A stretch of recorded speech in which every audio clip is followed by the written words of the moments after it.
Iran ইসরায়েলের এই বিধ্বংসী যুদ্ধে ভারতের 15,000 কোটি টাকার স্বপ্ন কি শেষ হয়ে যাচ্ছে? কেন ভারতের এখন এই বিষয় নিয়ে চিন্তা হচ্ছে? তার কারণ হচ্ছে ইরানের চাবাহার বন্দর। ভারতের তৈরি এই পোর্টটি ছিল পাকিস্তানের গদর বন্দরকে টেক্কা দিয়ে নতুন রূপের তাস হিসেবে পরিচিত হচ্ছিল।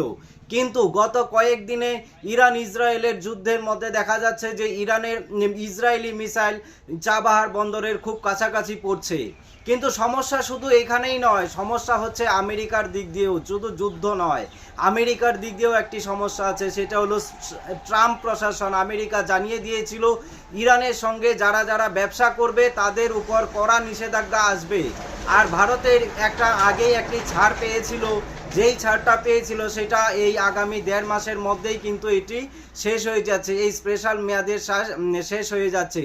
যদি এই চাবাহার বন্দর অচল হয়ে যায় তবে সরাসরি লাভ হবে কি পাকিস্তানের লাভ হলে তাহলে তো ভারতের এই জায়গায় একটা এই জায়গায় হার স্বীকার করতেই হচ্ছে।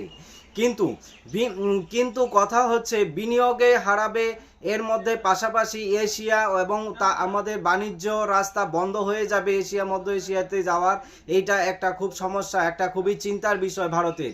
ভারত কি পারবে এই কঠিন সময়ের মধ্যে নিজের কৌশলগত স্বার্থ রক্ষা করতে, নাকি আপনার মতে কি এই সময় কি ভারত কি ইরানের পাশে থাকা উচিত? অবশ্যই একটু কমেন্টসে জানাবেন।